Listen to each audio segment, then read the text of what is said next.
Hello, kumusta po sa lahat? Ngayon po meron ulit tayong sasagutin na katanungan dito sa ating tanungan segment. Bilang isang aircon technician po, ito po yung tanong. Magandang hapon po, sir. Tanong ko lang po kung okay lang ba na yung window type AC is yung kabilang gilid niya sa likod is nakadikit sa pader. Pero yung kabilang gilid naman niya is open air. Sabi na nag-install ng AC namin is okay lang daw. Kasi yung compressor niya is nasa open air located. Makakapasok din daw ang air sa likod ng AC. Tsaka sabi niya is may butas din naman daw sa taas ng compressor ng AC kaya okay lang daw.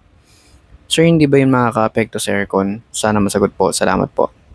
Okay, para mas maintindihan nyo, pakita po natin yun sa aircon ko. So okay, ito yung window type aircon ko. Ayan. So pansin natin may grill sa gilid. Ito yung condenser coil, condenser fins. So may grills pa ulit dito sa kabilang gilid. Ang ibig sigurong sabihin ni subscriber natin na nagtanong, ito yung compressor. Yan yung compressor side. Dito sa compressor side ay open daw. Pero sa kabila ay nakapasok na raw sa semento yung grills niya. So itong kabila nakapasok sa semento. Siguro baka may semento na part dyan sa grills sa kabila. Dito sa ibabaw, may kita natin na walang grills. Pero sa ibang aircon, merong grills dyan sa ibabaw. Yan. So, ibig siguro sabihin niya, dito sa part ng compressor banda, sa ibabaw ng aircon niya, ay may grills. So, open naman daw yun. Okay.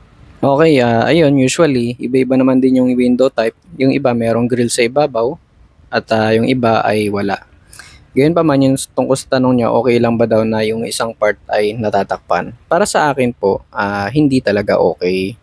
Kasi nga, dinesign po iyan ng mga HVAC engineers natin, yung mga heating, ventilating, air conditioning engineering natin, na para ganyan talaga yung design, para sa airflow talaga yan. So, bawal yan na takpan, kahit aling parte dyan, bawal. Though, meron naman ako mga customer na wala talagang choice, lalo na yung sa mga iskinita. Wala silang choice na matatakpan talaga yung isang side, ganun. So, kailangan takpan yung sa ibabaw, sa ibang part naman, ganun. Tumatagal din naman yung aircon, kaya lang para sa akin, syempre, yung efficiency ng aircon ay mababawasan. Sa mga customer kong ganun na setting, natatakpan yung isang side ay mas mabilis siyang magkaroon ng problema. Tulad ng halimbawa, konting dumi lang doon sa condenser niya ay hindi na kaagad lalamig dahil nga mas restricted yung airflow niya. So, ang mangyayari po kasi doon, halimbawa, 'di ba, ang sabi po dito sa atin ng subscriber ay open daw doon sa may gilid sa ibabaw ng compressor at doon sa gilid ng compressor. So, fresh air nga siya, bagong hangin na galing sa ambient. Then, dadaan siya dun sa mainit na compressor. Ang compressor po kasi, normally, umiinit talaga yan. Pero iba yung overheat pero umiinit talaga yung compressor kasi syempre motor yan eh.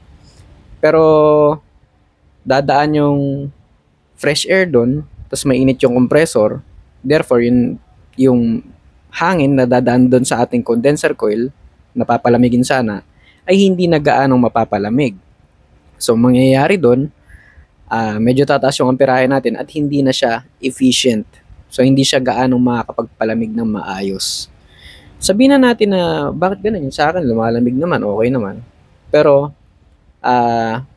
iba pa rin po talaga pag open din yung kabilang side. Kasi pag open din yung kabilang side, mas maraming fresh air na makakadaan dun sa inyong condenser coil. So, yun. Medyo at least may idea kayo kung paano siya makaka-apekto. Kaya dun sa iba kong mga customer na ganyan ay talagang mas madalas nagpapalinis kasi nga konting dumi lang dun sa condenser coil nila ay nararamdaman kagad ng aircon. So nagkakaroon minsan ng error, sinasabi na madumi na yung aircon. So yung iba na non-inverter ay hindi na gaano lumalamig. Yun, so ganun yung nangyayari. So yun lang, ganun kasimple yung naging sagot ko rito sa ating subscriber. Mas maganda po na open lahat ng mga grills dahil ganyan po talaga yung design niya. Sana makatulong po. Paki-like, paki-subscribe, paki-share at paki-click yung notification bell sa all. Sana makatulong po. God bless.